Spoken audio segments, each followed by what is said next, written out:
आप सबों को जय मसीह की।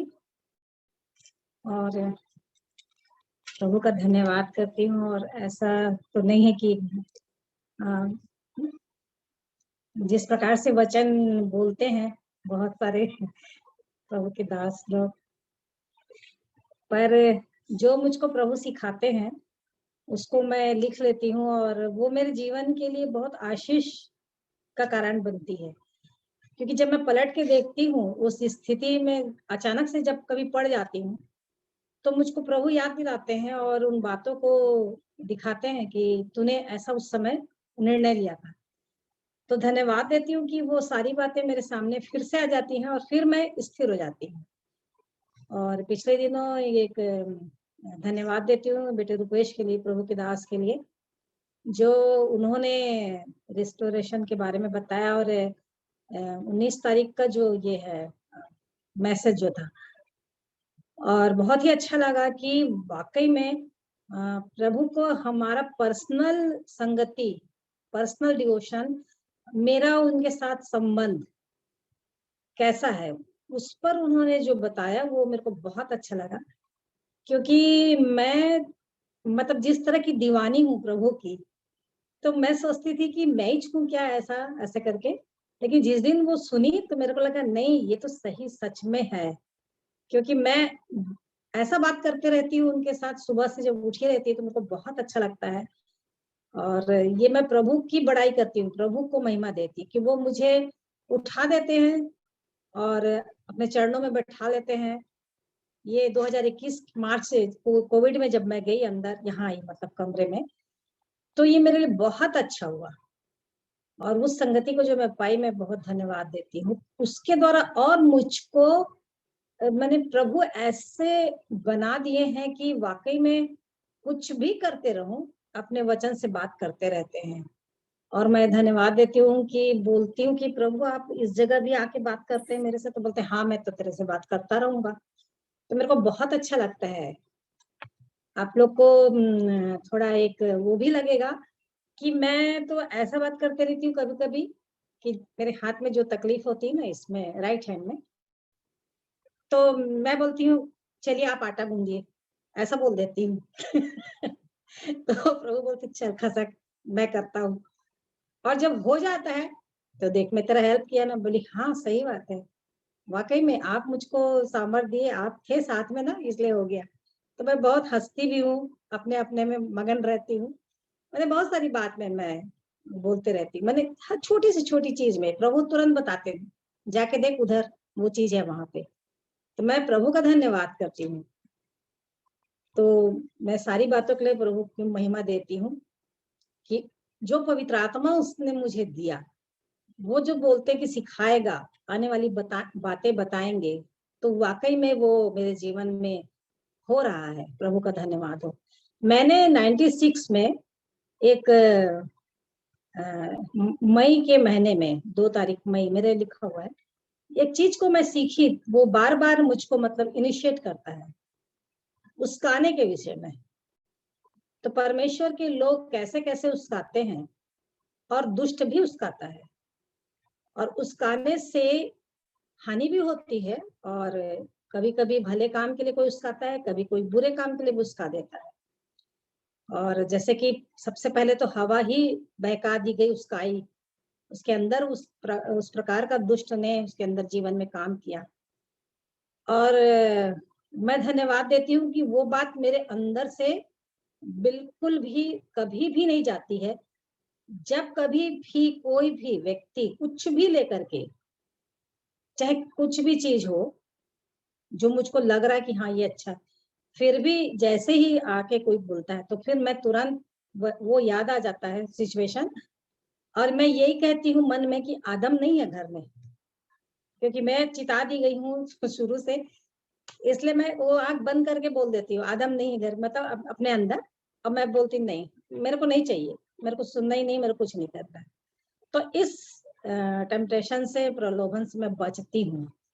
क्योंकि बिना उनके मैं जानती हूँ कि उनको मेरे से ज्यादा अधिक बुद्धिमान और हर बात में निर्णय लेने में, सारी बातों में पति को यानी पुरुष को ज्यादा बनाए हैं। तो उनके अधीन रहने के लिए भी प्रभु ने कहा है। तो ये बातें मैं समझ रही हूँ इन बातों को। तो मैं धन्यवाद देती हूँ कि मैं पिछले वर्षों में 96 में इस वचन के द्वारा मैं सीखी इन बातों को कि बहुत सारे लोगों को कैसे कैसे उस्काया जाता है।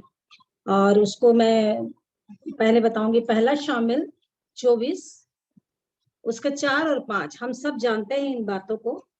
पहला शामिल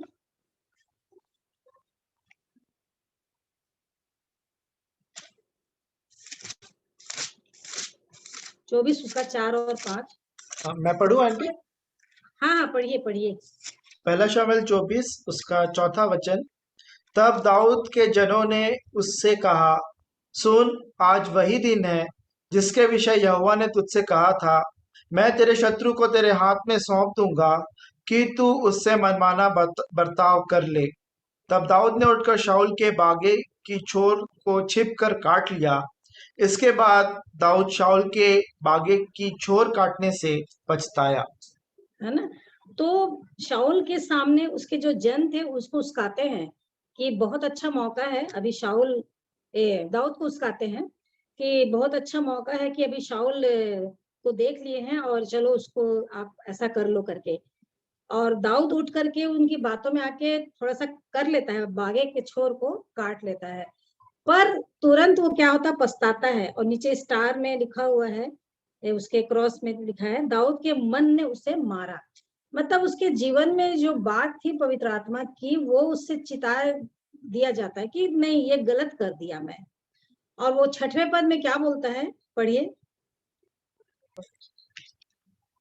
वह अपने जनों से कहने लगा, यहोवा ना करे कि मैं अपने प्रभु से जो यहोवा का अभिषिक्त है ऐसा काम करूं कि उस पर हाथ उठाऊं, क्योंकि वह यहोवा का अभिषिक्त है ना।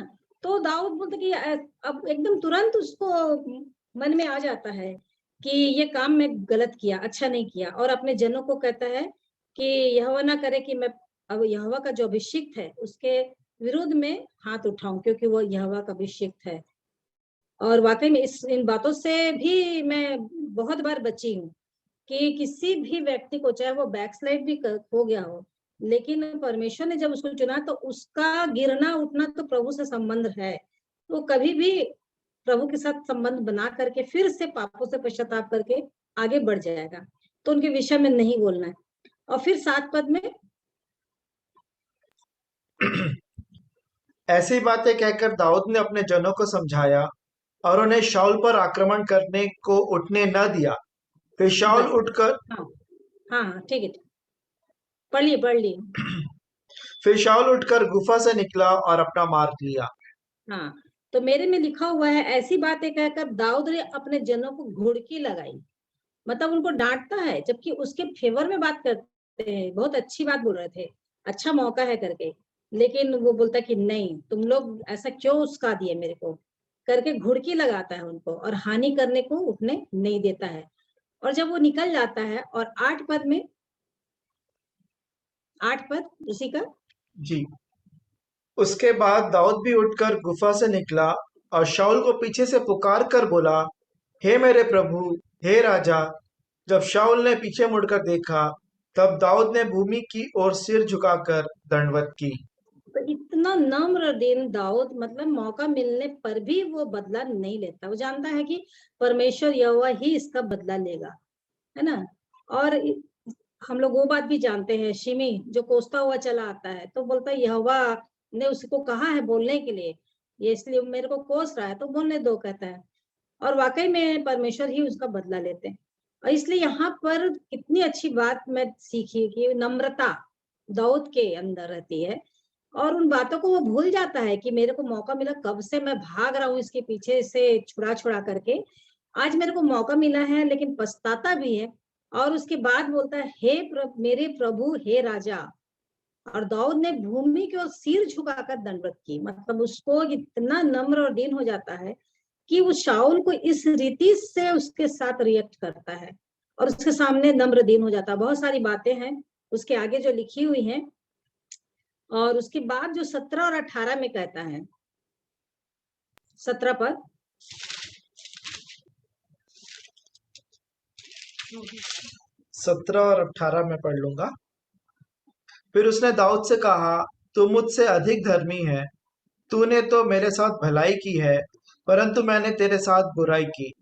और तूने आज यह प्रकट किया है कि तूने मेरे साथ भलाई की है, कि जब यहोवा ने मुझे तेरे हाथ में कर दिया, तब तूने मुझे घात ना किया।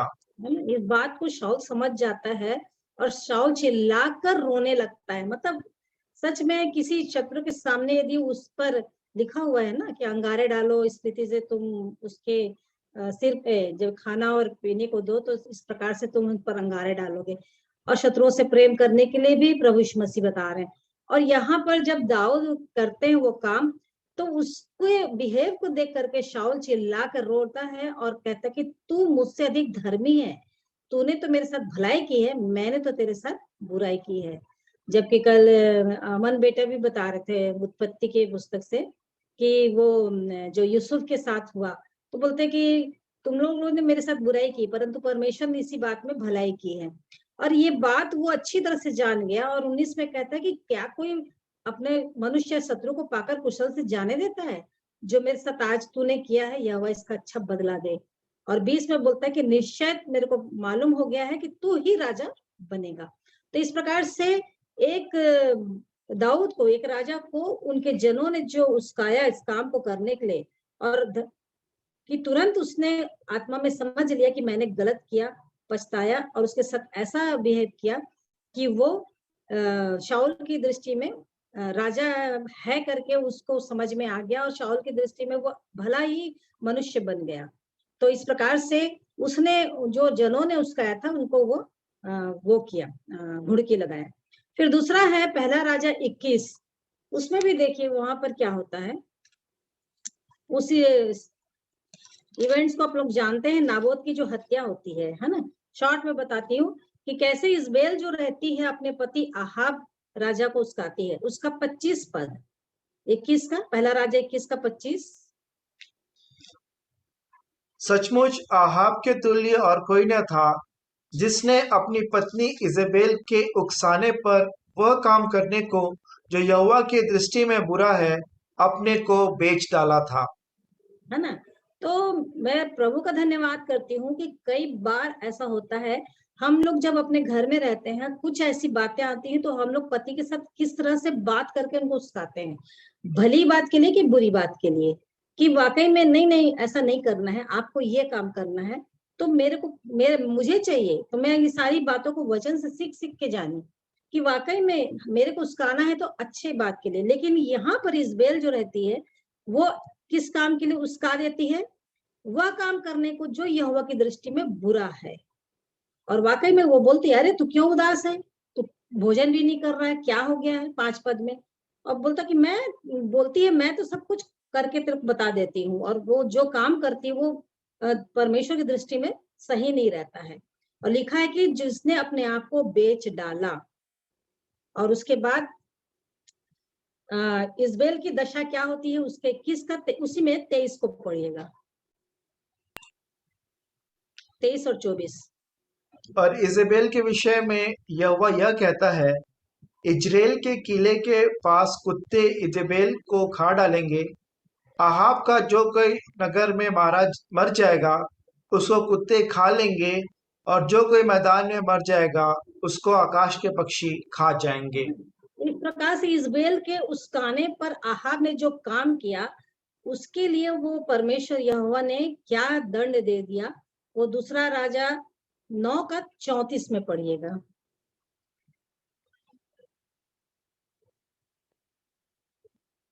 दूसरा राजा 9 का 34। तब वह भीतर जाकर खाने पीने लगा और कहा, जाओ उस श्रापित स्त्री को देख लो और उसे मिट्टी दो, वह तो राजा की बेटी है। हाँ, 33 को पहले पढ़ लीजिए।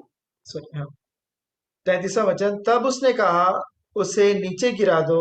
अतः उन्होंने उसको नीचे गिरा दिया, और उसके लहू के कुछ छींटे दीवार पर और कुछ घोड़ों पर पड़े, और उन्होंने उसको पांव से लताड़ दिया। है ना। तब तो वह इस भीतर हाँ हाँ हाँ, ठीक है ठीक है। तब वह भीतर तो जाकर खाने पीने लगा और कहा, जाओ उस श्रापित स्त्री को देख देख लो और उसे मिट्टी दो, वह तो राजा की बेटी है। और 36 का, अच्छा 36 को ही पढ़ लीजिए। अतः उन्होंने लौटकर उससे कह दिया। तब उसने कहा, यह यहोवा का यह यहोवा का वह वचन है जो उसने अपने दास तिशबी एलिय्याह से कहलवाया था कि इजेबेल का मांस इज़राइल की भूमि में कुत्ते खाएंगे। है ना। तो इस प्रकार से जिस बात को यहोवा परमेश्वर ने कह दिया था इज़राइल के लिए, वो बात पूरी हो जाती है और इस प्रकार से वो वहां से गिरा दी जाती है। और परमेश्वर उसको क्या बोलता है? श्रापित स्त्री। तो मुझे और आपको सबको बहुत ही सतर्क होना कि हम किस तरह की बात करते हैं, किस तरह से उस्काते हैं। क्या वो बुरी बात के लिए रहती है जो परमेश्वर की दृष्टि में बुरा है, जिसको परमेश्वर नहीं चाहता है। इज़राइल को इतनी भयानक सजा मिलती है कि वाकई में उसका जो रहता है, जो कुत्ते रहते हैं वो चाटते हैं उसके लहू को। और उसके लिखा हुआ है कि कोई नहीं जान पाता, कोई नहीं कहेगा कि यह इज़बेल है, उसकी लोथ को देख करके 37 में लिखा हुआ है। तो इस प्रकार से वो स्त्री इज़बेल जो थी वो श्रापित कहलाती है। परमेश्वर की दृष्टि में उसने गलत काम किया। अब उसी के अगेंस्ट में एक है, एक और स्त्री अबीगैल, उसको पढ़ लेंगे उसी में। दूसरा शामिल 24 का 10, नहीं पहला शामिल 25 का 3।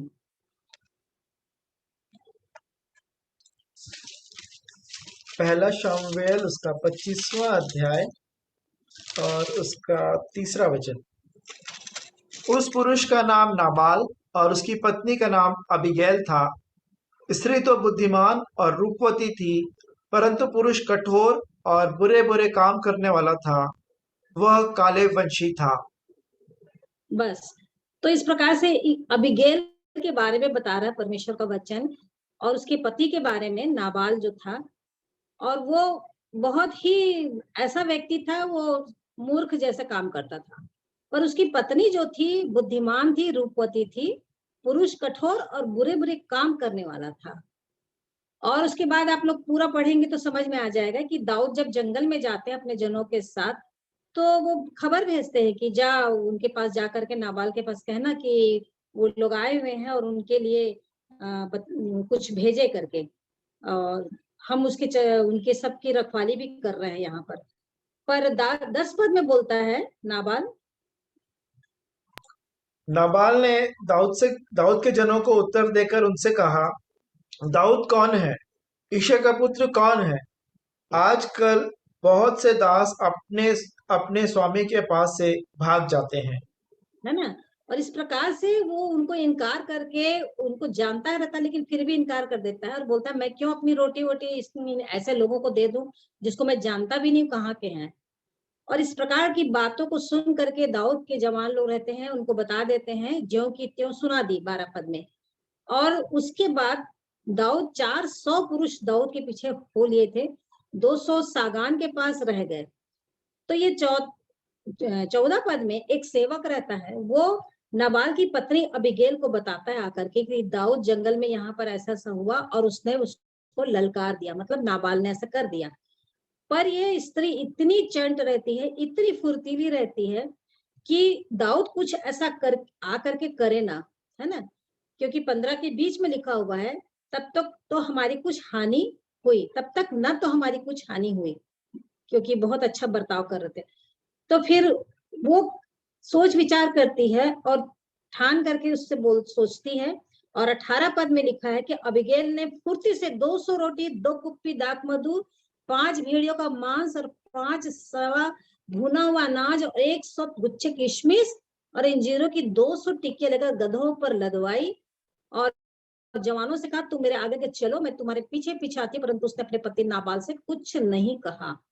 इस रीति से वो फटाफट काम करती है। वो जान जाती है कि दाऊद आएगा और मुझे, मेरे पति और बच्चे सबको मार डालेगा। अब तो ये उसका क्रोध भड़क गया है। परंतु वो इस प्रकार का काम करके 21 पद में पढ़िएगा। 21वां वचन। दाऊद ने तो सोचा था, मैंने जो जंगल में उसके साथ माल की ऐसी रक्षा की कि उसका कुछ भी न खोया, यह निसंदेह व्यर्थ हुआ। क्योंकि उसने भलाई के बदले मुझसे बुराई ही की है। 22 पद। यदि सवेरे उजियाला होने तक उस जन के समस्त लोगों में से एक लड़के को भी मैं जीवित छोड़ूं, तो परमेश्वर मेरे सब शत्रुओं से ऐसा ही वरन इससे भी अधिक करे। है ना। तो दाऊद के मन में तो बदला लेने की भावना आ ही गई रहती है और बोलता है कि मैं तो सुबह तक इनके सबको मार डालूंगा। लेकिन उसने अबीगैल ने फुर्ती से ये सब काम किया। और 20 पद में बताया है कि पहाड़ की आड़ में उतरी जा रही थी और दाऊद भी अपने जनों समेत उसके सामने उतरा जाता था। और दाऊद को देख करके अब ये अबीगैल फुर्ती से गधे पर से उतर जाती है और इसके अंदर भी वो नम्रता और दीनता रहती है कि दाऊद के सम्मुख मुंह के बल भूमि पर गिरकर दंडवत की। वो घबराई नहीं, वो डरी नहीं, लेकिन इस बात के लिए वो उस्काने के लिए उसको आ गई कि वो इस काम को ना करे। उसके अंदर ये बात यहोवा परमेश्वर ने डाली। उसने नाबाल से कुछ नहीं कहा क्योंकि वो तो कठोर था, बुरे बुरे काम करने वाला था। और 24 में क्या लिखा हुआ है? 24वां वचन। फिर वह उसके पांव पर गिर के कहने लगी, हे मेरे प्रभु, यह अपराध मेरे ही सिर पर हो। तेरी दासी तुझसे कुछ कहना चाहती है, और तू अपनी दासी की बातों को सुन ले। तो इस प्रकार से अबीगैल जो रहती है इतनी नम्र और दीन हो जाती है और वो दाऊद के सामने गिड़गिड़ाती है और बोलती भी है अपने पति के बारे में कि उसका नाम तो नाबाल है और उसमें मूर्ता पाई जाती है। परंतु वो पूरी बातें लिखी हुई हैं।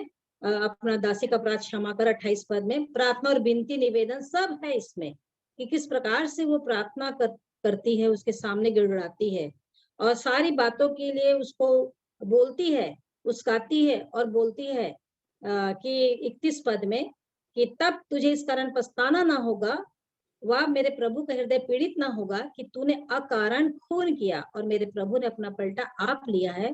फिर जब यह बात मेरे प्रभु से भलाई करे तब अपनी दासी को स्मरण करना। और दाऊद अबीगैल से बोलता है, उसको पढ़ लीजिए 32 पद। दाऊद ने अबीगैल से कहा, इसराइल का परमेश्वर यहोवा धन्य है, जिसने आज के दिन मुझसे भेंट करने के लिए तुझे भेजा है। 33। और तेरा विवेक धन्य है, और तू आप भी धन्य है कि तूने मुझे आज के दिन खून करने से और अपना बदला आप लेने से रोक लिया है। तो सच में उसने इस बात को कितना वो एकदम गुस्से में चला आ रहा था दाऊद अपने जनों को लेकर के कि चलो सवेरे तक तो किसी का कोई भी पता ना चले, सफाया कर दूंगा मैं। इस प्रकार का उसने व्यवहार किया। लेकिन अबीगैल उसको आकर के गिड़गिड़ाती है, प्रार्थना करती, विनती करती उसके सामने, बड़े ही नम्र और दीन होकर के पांव में गिर करके और उसको इस काम के लिए रोकती है। वो उस्काती नहीं है कि हाँ तू अच्छा कर रहा है, नाबाल को तो वैसी है, मूड है, मेरा पति तो समझता ही नहीं है ये बात को, ऐसा नहीं करती वो। परंतु उसको इस काम के लिए रोकती, इसलिए वो उसको धन्य बोलता है कि जो मेरे को भेंट करने के लिए आज के दिन उसने मुझे तुझे भेजा है। और बोलता है कि तूने मुझे आज के दिन खून करने को और अपना पलटा लेने से रोक लिया। तो इस प्रकार से वो एक स्त्री रहती है जो उस्काती है कि वो खून न करे। तो मैं इन बातों को मैं सीख रही थी उस वचन से कि वाकई में ऐसा होना चाहिए कि किसी को कोई भी गलत काम करने के लिए उस्काना नहीं है। कोई हाँ ऐसा हो जाए, ठीक कर रहे हो आप, और क्या आपको भी ऐसा तो करना ही चाहिए, ऐसा नहीं करना चाहिए। लेकिन उसके बाद बहुत सारी बातें हैं कि वो उसकी बात को मान लेता है, विनती को ग्रहण कर लेता है, 35 पद में लिखा हुआ है। और उसके बाद वो नहीं करता है वो काम दाऊद राजा। और जब वापस होती है तो नाबाल को देखती है कि जेवनार कर रहा है 36 पद में, क्योंकि वो ड्रिंक व्रिंक करके मस्त अपना आराम से नशे में चूर हो गया था। और उसके भोर होने के उजाले होने से पहले उससे कुछ भी नहीं कहती। वो बोलती बेकार है इनसे बात करना, अभी कोई मतलब नहीं है। और जब सुबह होती है, जब नशा उतर जाता है और उसकी पत्नी उसको बताती है 37 पद में, तो उसका हियाव जाता रहता है, मन का हियाव जाता रहा और वो पत्थर सा सुन्न हो गया। और 10 दिन के बाद यहोवा ने नाबाल को ऐसा मारा कि वो मर गया। तो इस प्रकार से अबीगैल ने इतना अच्छा काम किया कि राजा को उस्काई नहीं कि तू ये काम कर ले, लेकिन उसने उसको रोक दिया खून करने से। इसलिए दाऊद बहुत ही इम्प्रेस हो जाता है। और 40 पद में फिर वो कहता है कि तू मेरी पत्नी बन जा। अपने दासों को भेजता है, मैंने तू इतनी अच्छी है कि तू मेरी पत्नी बन जा करके। और जब वो उठती है 41 पद में, तो मुंह के बल भूमि पर गिर कर दंडवत करके कहती है कि तेरी दासी अपने प्रभु के सेवकों के लिए चरण धोने के लिए तेरी दासी बने। मतलब इतनी नम्र, मैं देखी इस चीज को, वाकई में कितनी नम्रता और दीनता है उसके अंदर, और फुर्तीलापन भी है। फटाफट फटाफट सब काम करके चली जाती है, सारे लोगों के खाने पीने चीजों को लेकर के, और दाऊद को इस बात से रोक देती है, और दाऊद उसको इस प्रकार का ओहदा पद देने के लिए तैयार हो जाता है। लेकिन वो फिर भी अपने को नम्र और दीन बनाई रखती है कि नहीं, मैं तो तेरी दासी ऐसे हूँ कि सेवकों के चरण धोने के लायक हूँ, मैं पत्नी बनने के लिए लायक नहीं हूँ करके इतनी अच्छी और इतनी नम्र दिन होती है। और उसके बाद उसकी सहेली उठती है और गधे पर चढ़ती है, और 5 सहेलियां उसके पीछे पीछे हो लेती हैं, और दाऊद के दूत के पीछे चली जाती है। दाऊद के पीछे पीछे गई और उसकी पत्नी हो गई। इस प्रकार से यहोवा परमेश्वर ने उसके लिए इतना अच्छा उपाय किया। एक अबीगैल को देख लिया कि वो उसकाती है आहब को, और ये उसकाती है, तो ये उसको ऐसा इसको पद मिल जाता है कि वो उसकी पत्नी बन जाती है। और उसके बाद एक और देखेंगे, पहला इतिहास 21 उसका पहला पद।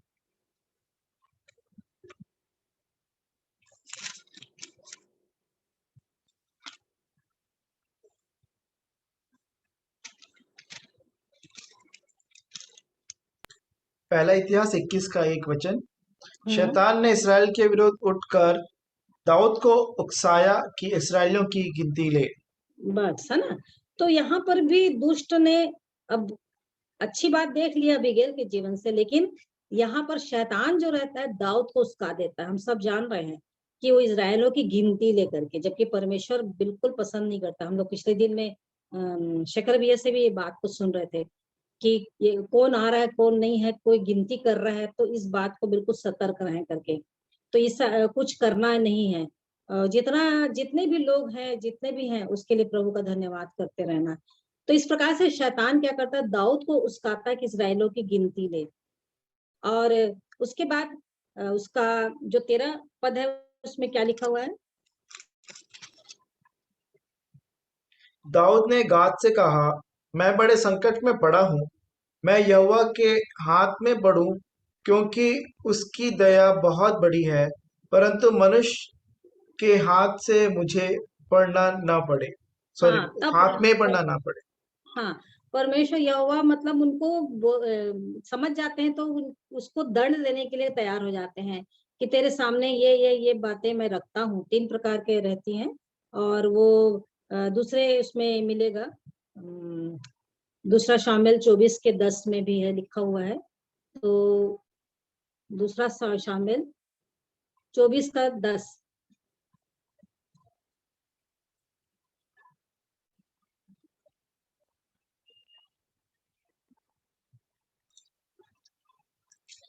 प्रजा की गणना करने के बाद दाऊद का मन व्याकुल हुआ। अतः दाऊद ने यहोवा से कहा, यह काम जो मैंने किया वह महापाप है। तो अब हे यहोवा, अपने दास का आधार दूर कर, क्योंकि मुझसे बड़ी मूर्खता हुई है ना। तो ये रियलाइज कर लेता है कि मेरे से महापाप हो गया है। और उसके बाद विपत्तियां परमेश्वर उनको 3 बताते हैं कि 7 साल का अकाल, 3 महीने का शत्रुओं का वो रहेगा, और 3 दिन मरी रहेगा। तो तेरे को तू चुन ले कि तू इसमें से कौन सी सजा को तेरे लिए तू चाह रहा है करके। तो इसलिए हम लोग जब पढ़े इसमें पहला इतिहास में, तो 13 में लिखा हुआ है, 21 के 13 में, कि यहोवा के हाथ में पढ़ूं, क्योंकि उसकी दया बहुत बड़ी। वो जान रहा है कि यहोवा जो मेरे को देगा सजा, तो ये तो अच्छा रहेगा कि उसकी, क्योंकि दया है, वो दयावंत है, करुणा करता है, इसलिए मुझको तो कुछ कहीं ना कहीं फिर से मेरे को क्षमा मिल जाएगी, परंतु मैं मनुष्य के हाथ में नहीं पड़ूंगा। ये बहुत अच्छी बात उसने अपने जीवन के लिए करता है। और इस प्रकार से वो इस काम को करने के लिए जो सताया जाता है, इससे वो अपने में पश्चाताप करता। तो दुष्ट भी उसका आता है, क्योंकि बहुत सारी बातों में जब हम कोई भी ऐसी स्थिति आ जाती है कि क्या करें क्या ना करें, तो वो भी बात करता है और कहता है कि नहीं, तू ठीक कर रहा है, तू ठीक कर रही है, उसने तेरे साथ ऐसा किया है ना, तो तू भी ऐसा कर। जबकि आज अभी मैं जो वचन पढ़ी नीति वचन से, कि जब तेरा शत्रु गिर जाए तब आनंदित मत होना, क्योंकि परमेश्वर इसको देख करके अप्रसन्न ना हो। तो इसलिए ऐसा नहीं करना है। तो इस प्रकार से दाऊद शैतान के द्वारा उस्काता है। लेकिन मुझे अच्छा, एक और है एस्तर, उसका 4, इसको भी प्रभु ने उसी समय मेरे को दिखाया था। एस्तर उसका 4, उसका हेडिंग पढ़िएगा, उसमें लिखा हुआ है पहला पद।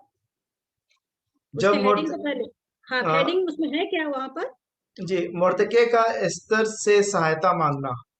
अच्छा, इसमें लिखा है मेरे बाइबल में, मुर्दके एस्तर को विनती करने के लिए उस्काता है। तो एक व्यक्ति ये है, उसके चाचा, कि उसको विनती करने के लिए उस्काता है मुर्दके एस्तर को। और पहला पद, जब मोर्दकै ने जान लिया कि क्या क्या किया गया है, तब मोर्दकै वस्त्र फाड़, टाट पहन, राख डालकर नगर के मध्य जाकर ऊंचे और दुख भरे शब्द से चिल्लाने लगा। है ना? तो इन बातों को जब वो सुन लेता है, जान जाता है कि सब कुछ ऐसा होने वाला है और यहूदियों को मार दिया जाएगा, नाश कर दिया जाएगा। 8 पद में भी लिखा हुआ है कि एक आज्ञा निकल चुकी है, तो एक नकल उसके हाथ में, हताक के हाथ से एस्तर को दिखाने के लिए भेज देता है, और बोलता है कि भीतर जाकर के राजा के पास अपने लोगों के लिए गिड़गिड़ा कर विनती करें।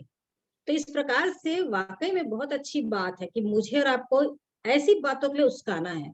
जो कोई भी पीछे हट गया है, किसी कारण से कुछ हो रहा है, प्रार्थना में नहीं, वचन में नहीं, गवाही में नहीं, तो मुझे उसको उस्काते रहना है। जैसे कि पतरस भी, पौलुस भी बोलते रहते, मैं सुधि दिलाता ही रहूंगा तुमको।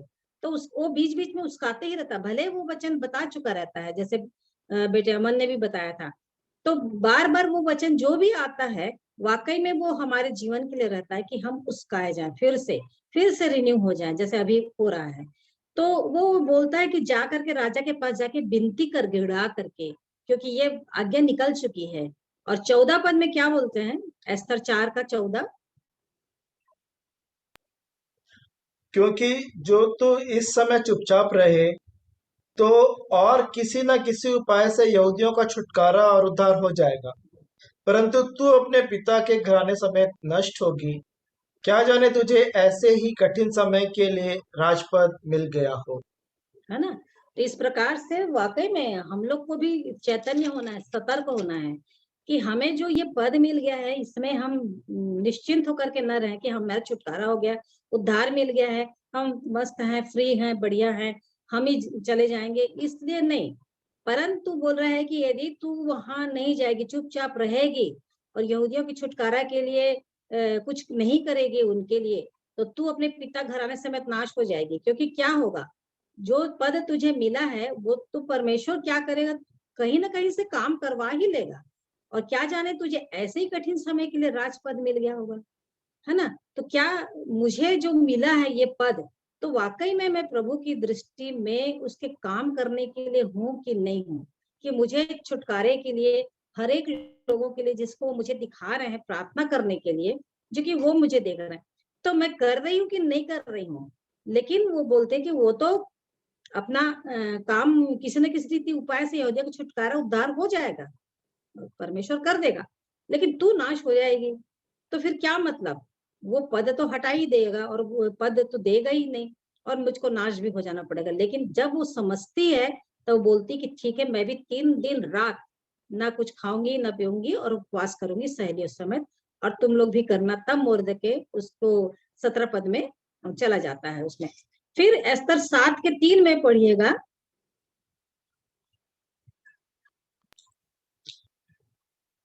एस्तर रानी ने उत्तर दिया, हे राजा, यदि तू मुझ पर प्रसन्न है और राजा को यह स्वीकार हो, तो मेरे निवेदन से मुझे और मेरे मांगने से मेरे लोगों को प्राण दान मिले। है ना? तब वो जागती है राजा के इच्छा के उसमें विरोध में भी, और वहां जाकर के जब वो बताती है, तो राजा को स्वीकार हो कि मेरा निवेदन मुझे और मेरे मांगने से मेरे लोगों को प्राण दान मिले। और इस प्रकार से वो वहां पर विनती करती है। और 8 के 3 में, एस्तर 8 का 3।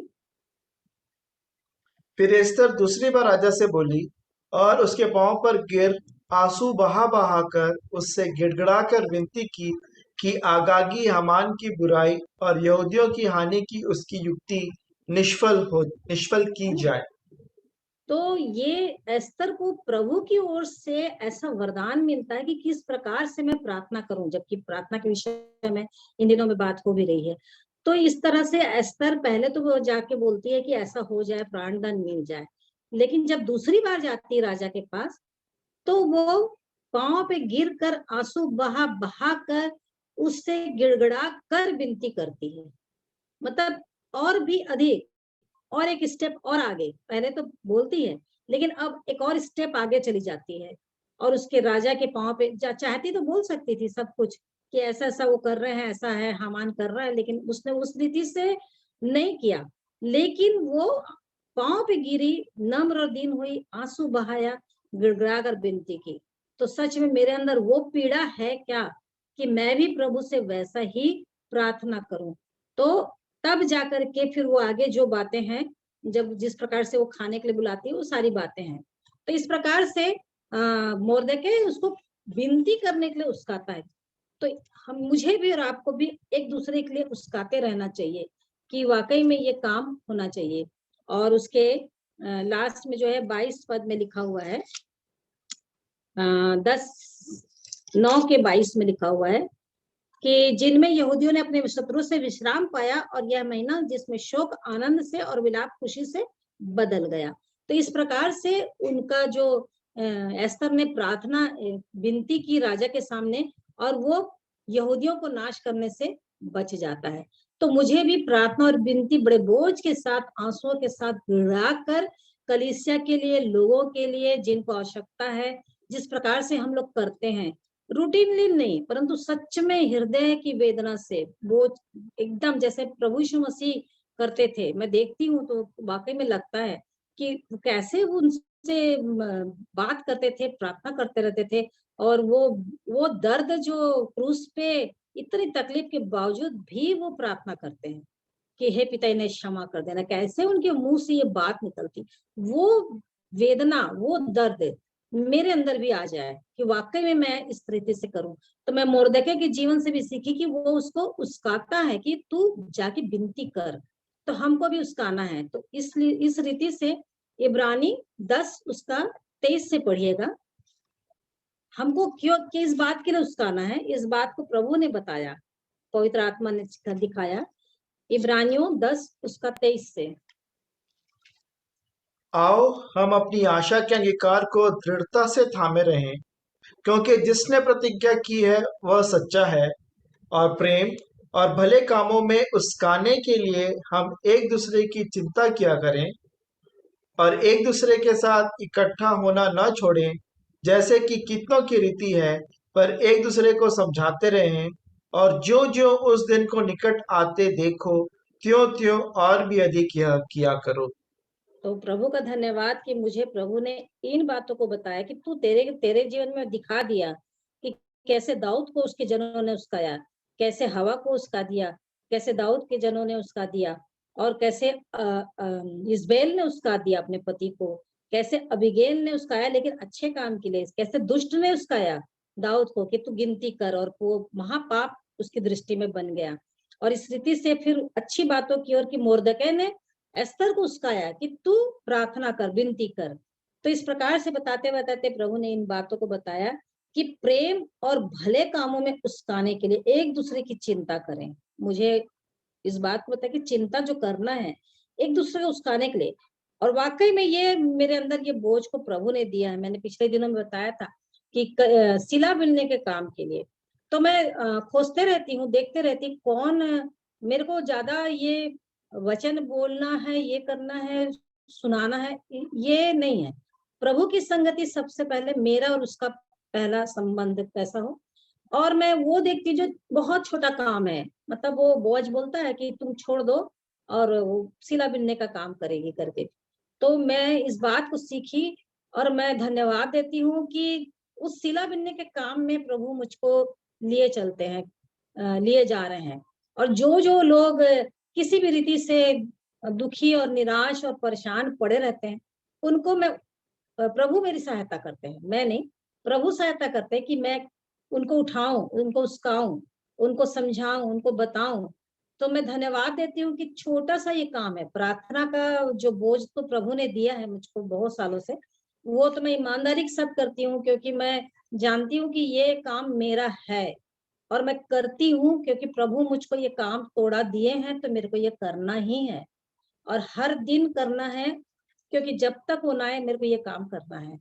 तो ये तो है ही, और ये भी है कि मुझको उन लोगों को उठाना है जो किसी रीति से गिरे हुए हैं या दुखी हैं या पीछे हो गए हैं या विश्वास में निर्बल है, जो भी है। तो इस रीति से प्रभु ने बताया कि भले काम में उस्काने के लिए एक दूसरे की चिंता करें, एक दूसरे के अच्छा समझो, एक दूसरे का भार उठाओ, एक दूसरे को एक दूसरे की चिंता करो, एक दूसरे को अच्छा समझो। तो इस प्रकार से लिखा हुआ है वचन में, और लिखा हुआ है कि एक दूसरे के साथ इकट्ठा होना ना छोड़ो। सच में ये जो समय है वाकई में जो हम लोग को मिला है, और वाकई में ये मैं देख रही हूँ कि प्रभु के दास लोग, हम लोग को कितने हम लोग अच्छे और भाग्यवान है। हम लोग के अंदर कोई काबिलियत ये नहीं है, कोई खूबी नहीं है, परंतु प्रभु प्यार करते हैं करके हमारे लिए ऐसे ऐसे लोगों को दे रहे हैं कि जो हमारे वचन की सच्चाइयों को ऐसी बताएं कि हमको प्रभु के सामने खड़े होने के योग्य बना दे। ऐसा करने के लिए वो भरसक तैयार हैं, लेकिन मुझे ये देखना है कि मैं कितना समय प्रभु के लिए देती हूँ उन वचनों को सुनने के लिए, सुनना नहीं परंतु उस पर चलने के लिए, वाकई में वो जीवन बन जाना चाहिए। और इसलिए वो बता रहे हैं कि एक दूसरे को समझाते रहो, और ज्यो ज्यो उस दिन को निकट आते देखो त्यों त्यों और भी अधिक करो। तो वाकई में सबको एक साथ ले करके, एक साथ गट करके, एक साथ, कि कोई भी छूटने ना पाए, लेकिन सब के सब हम प्रभु में सरगर्म रहे, कोई भी ठंडा ना रहे, परंतु हम सच में सारी अच्छी बातों के लिए उस्काते जाएं। जबकि प्रेरितों काम समय हो रहा है, प्रेरितों काम 17 के 13 में, 21 के 27 में, 13 के 25 में ऐसे ऐसी बातें लिखी हुई हैं। जब पौलुस को पकड़ा दिया जाता है, जब पौलुस बार बार सुसमाचार सुनाने के लिए जाते रहते हैं, तो वहां पर भी मैं पढ़ी, वो मैं अब अभी पढ़ी, मतलब अभी थोड़े दिन पहले, कि कैसे कैसे स्त्रियों को उस्का देते थे, कैसे कैसे लोगों को उस्काते थे कि तुम बोलो बोलो बोलो बोलो। मतलब उसके कारण से लोग भीड़ करते थे और चिल्लाते थे, भले समझ में आए ना आए, क्या हो रहा है पता ही नहीं चलता था। ऐसा भी लिखा हुआ है, भीड़ के कारण से। लेकिन उनको भगाने के चक्कर में पौलुस की बातों को न सुने, पौलुस का काम मत हो, और लोगों को उसका उसका करके उसके अगेंस्ट में, विरोध में चले आते थे लोग। तो इस प्रकार से प्रभु ने बताया है कि कैसे परमेश्वर के दासों को भी लोग उसका उसका के उसके एरिया से, उसके मतलब काम मत हो। जिस प्रकार से अभी देख रहे हैं हमारे भिलाई में तो बहुत ही ज्यादा है, वो उसकाती, उनको लोग उसकाते रहते हैं, वो भी उसकाती रहती है और बोलती रहती है। तो इस प्रकार से इस प्रेरितों काम में 17 में, 21 में, 13 में जो पढ़ेंगे तो उसमें मिलेगा कि कैसे कैसे उसकाते गए और लोग, और पौलुस को भगाते गए। लेकिन पौलुस के साथ परमेश्वर की वाचा बनी हुई थी, उसकी प्रतिज्ञा बनी हुई थी, तू मत डर, बोले जा, तेरे लिए मैंने ऐसे ऐसे लोगों को रख दिया है, तू अपना काम कर। और वाकई में वो डरता नहीं था, और बिल्कुल बेधड़क होकर के समझाते समझाते, लोगों को बताते बताते वो काम को करते रहे। तो इस प्रकार से परमेश्वर अपने वचन से मुझको बताए, इन बातों के लिए मैं धन्यवाद देती हूँ कि आज भी वो मेरे जीवन में काम करता है। जब भी कुछ ऐसी बातें होती हैं तो मेरे को ये वचन स्मरण याद आते हैं कि मेरे को किन किन बातों के लिए उस्काना है, अच्छी बातों के लिए, बुरी बातों के लिए नहीं। अभी इस्राएल की तरह जो आहाब को, अपने पति को इस रीति से श्रापित कहला गई परमेश्वर की दृष्टि में, और उसका अता पता भी नहीं चला। और इस प्रकार से प्रभु ने मेरे को इन बातों से चिताया है और बताया। मैं प्रभु का धन्यवाद करती हूँ, और आप सबका भी धन्यवाद देती हूँ कि आपने मुझे मौका दिया। और ये प्रभु को महिमा मिले सारी बातों में, क्योंकि वो जब सिखाते हैं तो जीवन को बनाने के लिए सिखाते हैं, जीवन बनने पाए। और मैं किसी भी रीति से, मतलब कि बिल्कुल वचन को बोलूं कि मैं बहुत जानती हूँ, ऐसा ऐसा कुछ भी नहीं है। जो मैं अपने लिए करती हूँ उस बातों को मैं बताना से ज्यादा अच्छा समझती हूँ। मतलब जब मैं इसको नहीं कर रही हूँ, तो मेरे मुंह से कभी वो बात निकलेगी नहीं कि नहीं, मैं नहीं कर सकती, मैं नहीं बोल सकती, ऐसा हो जाता है। लेकिन जब मैं सीखती हूँ ना, तब मैं उसको बोलती हूँ। जैसे कि पिछले दिनों में 2-3 वचन बार-बार मेरे को, नीति वचन 3 का 27 और याकूब 4 का 17 और गलातियों 6 का 10, ये बिल्कुल एकदम मतलब कहना चाहिए कि प्रभु एकदम बोलते रहते हैं। तो फट से मेरे अंदर वही आता है, और जैसे ही आता है तो मैं बोली नहीं।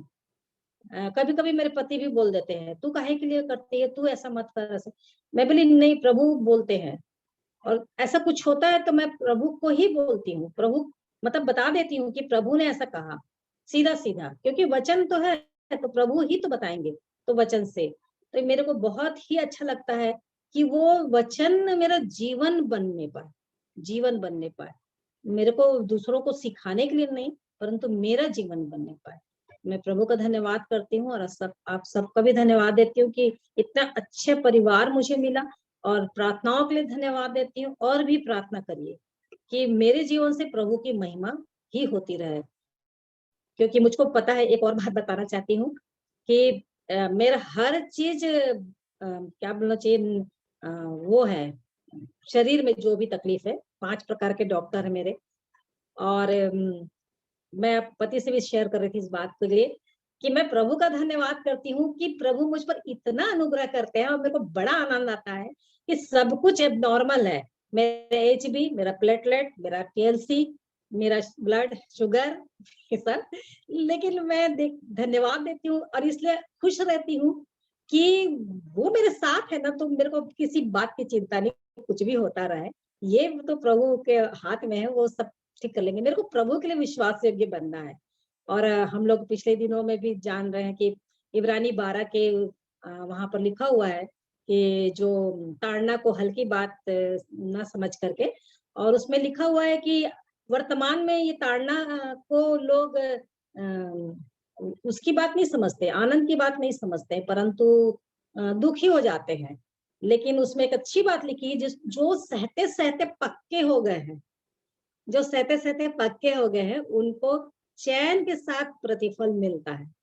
तो वाक़ई में मैं तो सहते-सहते पक्की हो गई, बहुत मतलब कि मैं तो धन्यवाद देती हूँ कि मेरे लिए पहले से, मतलब बहुत साल पहले से वो विपरीत परिस्थितियाँ आके मेरे को बहुत अधिक प्रभु के नज़दीकी में लाई, और मैं हर बात में प्रभु का धन्यवाद करती रही। प्रभु मुझको बोलते रहे, "क्या तू मेरे से प्रेम करती?" मैं बोली, "हाँ, करूँगी, करते रहूँगी।" और प्रभु बोलते, "ठीक है, तू दुःख उठा, तू ऐसा कर।" मैं बोली, "करते रहूँगी, मेरे को कोई मतलब नहीं।" मेरे को किसी उससे ये नहीं है प्यार आपसे कि मुझको स्वर्ग मिल जाए, या मुझको स्वर्गीय धन मिल जाए, या मेरे को ये कोई भेद मिल जाए। मैं सच में प्रभु यीशु मसीह आपसे ही प्यार करती हूँ, और मैं सच में धन्यवाद देती हूँ, क्योंकि वो मेरे अंदर बसे हुए हैं, इसलिए वो मेरा मेरा प्यार उनके लिए ना और अधिक-अधिक बढ़ रहा है, बढ़ते जाता है। वो सही में जिस पर श्रेष्ठ गीत में लिखा है ना, वैसा ही मेरा और प्रभु का संबंध है। तो मैं बहुत आनंदित रहती हूँ कि शरीर में कुछ भी होता रहे, मेरे को इससे कोई मतलब नहीं, और कोई चिंता नहीं रहती है। और मैं धन्यवाद देती हूँ, और मैं बस यही चाहती हूँ कि सारे लोग ये विश्वास कर लें, स्थिर हो जाएँ कि प्रभु कितना महान है, सच में जिंदा प्रभु प्रभु है। उसके सिवा कोई नहीं है कि हम खाली वचन से पढ़ के जाने, वो एक्सपीरियंस प्रैक्टिकली जाने कि सब कुछ विपरीत है मेरे जीवन में। लेकिन इससे कोई मतलब नहीं है।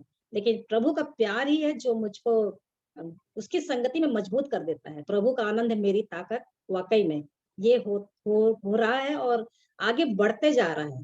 तो प्रभु का मैं धन्यवाद देती हूँ हर परिस्थितियों के लिए। आप सबों को जय मसीह की। मैं करती हूँ। अनुग्रहकारी, दयालु, प्रेमी पिता परमेश्वर, प्रभु यीशु मसीह के जीवित पवित्र नाम के द्वारा आपके चरणों के पास अनुग्रह के सिंहासन के निकट आती हूँ। धन्यवाद देती हूँ। धन्यवाद देती हूँ प्यारे पिता, आप इतने महान परमेश्वर होने के बावजूद भी स्वर्गों के स्वर्ग में विराजने वाले परमेश्वर हैं। अनेकों नाम, अनेकों काम, आश्चर्य कर्म करने वाले प्यारे पिता हैं। फिर भी आपने हमसे प्यार किया, ये बहुत बड़ी बात है। और आपने ऐसे समय में हमारी आंखों को खोला जब हम आपसे बहुत दूर थे, और हम नहीं जानते थे प्यारे पिता कि आप हमसे इतना प्यार करते हैं, कि आप अपने बेटे को भी अपने पास नहीं रखेंगे और हमारे लिए दे देंगे। और एक समय आया जब आपने हमारी आंखों को खोला और हमें पश्चातापी मन दिया, और आपके दासों के द्वारा हम उन वचनों को समझने पाए कि प्रभु यीशु मसीह ने हमारे पापों के लिए बलिदान होकर के, अपने आप को छलनी करके, अपना लहू बहा करके, पवित्र निष्कलंक लहू बहा करके हमें जीवन दिया। प्रभु आपका बहुत बहुत धन्यवाद देती हूँ। आपकी दृष्टि इतने लोगों के बीच में होने के बावजूद आपकी दृष्टि हम पर हुई, और आपने हमें कुछ भी ऐसा ना देखा कि ये तो गलत है, ये तो गंदी है, ये तो अच्छी नहीं है। लेकिन नहीं प्रभु जी, आपने इन सब के बावजूद हट करके उस छोटे बेटे की तरह प्रभु आपने प्यार किया, गले लगा लिया। सच में प्यारे प्रभु जी, आपका प्यार बहुत ही असीम अगापे, और प्रभु शब्द नहीं है कि क्या है प्रभु जी।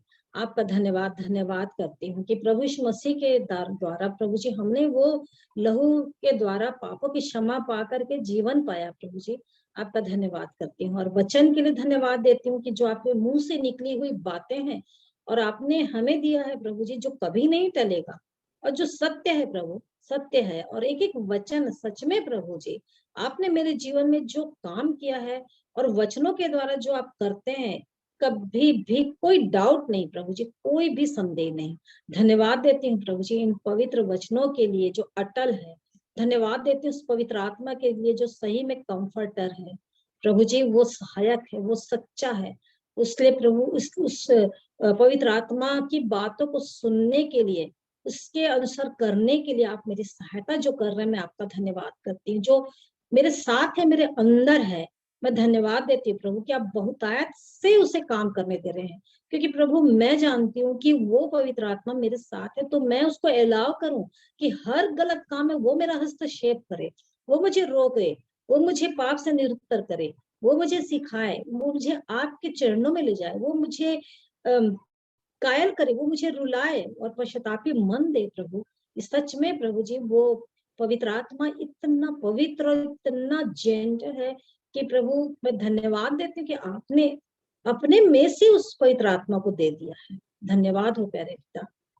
और वही है जो हमें आपकी कही हुई बातों को बताते हैं, जो आपने प्रभु यीशु मसीह कहा कि जो मैंने तुमसे कही है वो बातों को तुमको ये स्मरण दिलाएगा और तुमको मार्ग में चलना सिखाएगा। प्रभु मैं आपका धन्यवाद करती हूँ कि उसका जो है मेरे कब्जा मेरे ऊपर कभी हटने ना पाए, लेकिन लगातार वो रहने पाए प्रभु जी। और मेरे जीवन से कभी भी वो शोकित ना होने पाए, ना उसको मैं कभी बुझाऊं, ना उसको कभी कभी उसका भी विरोध करूं प्रभु, कुछ भी ऐसा ना होने पाए, क्योंकि उसकी क्षमा यहाँ ना वहाँ आपके पास भी नहीं है प्रभु। आपने इतना इम्पोर्टेंस दिया है उस पवित्र आत्मा को। इसलिए प्यारे प्रभु मेरी और मेरे सभी सभी प्रयोग की सहायता करें प्रभु जी। और धन्यवाद देती हूँ कि जो कुछ आप मुझे सिखाते हैं उसको प्रभु जी बताने में प्रभु आपने मेरी सहायता की प्रभु जी।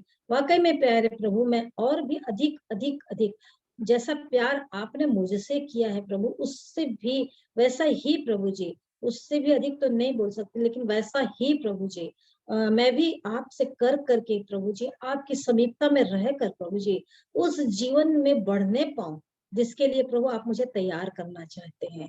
क्योंकि आपने पिछले दिनों में मुझे फिर से बताया कि जो तैयार रही 5 कुंवारियों के लिए, वो चली गई प्रभु आपके पास। इसलिए प्यारे प्रभु मेरी तैयारी वैसी ही रहे, चाहे मैं कोई भी समय रहूं, तो प्रभु आपकी उपस्थिति को महसूस करते हुए, आपका भय को मानते हुए, आपकी बाट जो होने में प्रभु जी कतई कोताही ना करूं। कोई भी आलस्यता मेरे जीवन में, मेरे प्रियो के जीवन में न रहने पाए। सब आनंदित, उत्साहित और अलर्ट रहे, सावधान रहे प्रभु जी। क्योंकि प्रभु आप कभी भी आ सकते हैं, कभी भी आ सकते हैं। इसलिए आप बार बार बोल दिए हैं, जागते रहो प्रार्थना करते रहो, जागते रहो प्रार्थना करते रहो। हाँ प्यारे प्रभु, और आपने अंतिम समय तक प्रभु आपने बोल दिया, मन फिराओ मन फिराओ मन फिराओ। हाँ प्यारे प्रभु, और इन दिनों में जो आपके दासों के द्वारा आपका वचन जो हमारी आत्मा के लिए पहुंच रहा है कि हमको सरगर्म करें प्रभु जी, आपके योग्य बनाए प्रभु, इन सारी बातों के लिए आपका धन्यवाद करते हैं प्रभु। हम सब एक साथ बढ़ना चाहते हैं, एक साथ घटना चाहते हैं, एक साथ प्रभु जी आपकी उपस्थिति में रहकर सीख करके प्रभु आपके राज्य में जाने के योग्य बनना चाहते हैं। प्रभु जी, इन सबसे बढ़कर हम आपसे प्यार करना चाहते हैं।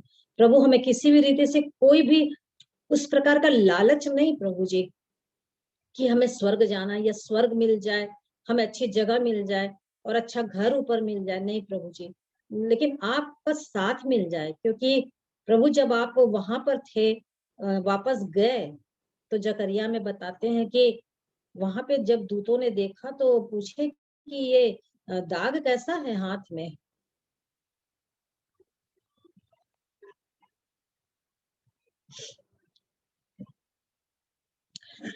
प्रभु, आप अपने वचन में बताते हैं कि ये मेरे प्रेमियों के घर में मुझे लगे हैं। कितना प्यार करने वाले प्रभु आप हैं। आप नहीं कहते कि मुझको पिता ने भेज दिया था, वहां पर बेकार लोग थे, वो सुनते नहीं थे, कितना मैं काम किया उनके बीच में, वो इस रीति से मुझको मार दिए ऐसा कर। लेकिन आप बोलते हैं कि वचन में बताते हैं कि मेरे प्रेमियों के घर में मुझे लगे हैं। सच में प्यारे प्रभु, हम आपको नतमस्तक हो जाते हैं, आपको दंडवत करते हैं, आपकी आराधना करते हैं, आपकी स्तुति करते हैं, क्योंकि आपके छोड़ कोई है ही नहीं जिसके पास हम अपने मन की बातों को कहें और इस रीति से हम प्यार करें। प्रभु, हमारे हर एक पापों को क्षमा करने वाले प्रभु आप हैं, और आज भी आपका लहू उपलब्ध है प्रभु जी। आपका धन्यवाद करते कि हमारी सोच और समझ से परे आपने जो काम किया हमारे जीवन के लिए, वो हम उसके बदले में कुछ भी नहीं दे सकते, केवल धन्यवाद धन्यवाद धन्यवाद ही देते हैं प्रभु। सारी महिमा, सारा जलाल जो आपका है, आपको ही देते हैं। आप ऊंचे उठे सच में प्रभु। मेरी हृदय की लालसा तो यही है प्रभु यीशु मसीह की आपको लोग जाने प्रभु जी, बस केवल प्रभु यीशु मसीह को जाने कि वो जीवित परमेश्वर है और वो क्या नहीं करते हैं, क्या नहीं करते हैं। हाँ प्यारे प्रभु जी, आप पापों को क्षमा कर देते हैं, चंगाई दे देते हैं, रोगों को हटा देते हैं प्रभु जी, बड़ी से बड़ी तकलीफों को हटा देते हैं, समस्याओं को हटा देते हैं। प्यारे प्रभु, मैं धन्यवाद देती हूँ। और सबसे बड़ी बात प्रभु, आपने ये वचन को दे दिया कि इसके द्वारा हम जान जाए कि पिछले समयों में इजराइलों ने क्या किया, कैसे वो जिए। आप चिता रहे हैं प्रभु जी कि इस रीति से तुम ना करो। हाँ प्यारे प्रभु, इसलिए प्यारे प्रभु जी, हम बहुत सतर्क रहें अपने विषय में, बहुत सावधान रहें, किसी भी रीति से प्रभु जी हम लज्जित ना होने पाए। भले हम यही लज्जित हो जाएं, परंतु आपके सामने, न्याय सिंहासन के सामने प्रभु जी, हम खड़े होने के योग्य, अपने लेखा देने के लिए तैयार हो सके, क्योंकि हम सबका हाल तो आपके सामने खुल जाएगा। इसलिए प्रभु जी, हम बड़े डरते और कांपते हुए प्रभु आपके सम्मुख आते हैं और अपने अपने उद्धार के काम को पूरा करने के लिए मांगते हैं। प्यारे प्रभु, हम सब की सहायता करें प्रभु जी, हम सब की सहायता, क्योंकि हमको आपने अपने लहू से खरीदा है, इसलिए बेशकीमती लहू का कभी भी अपमान न होने पाए प्रभु जी। ये सारी महिमा जलाल आपको देते हुए धन्यवाद से विनती प्रभु यीशु मसीह के नाम से मांगती हूँ, आमीन।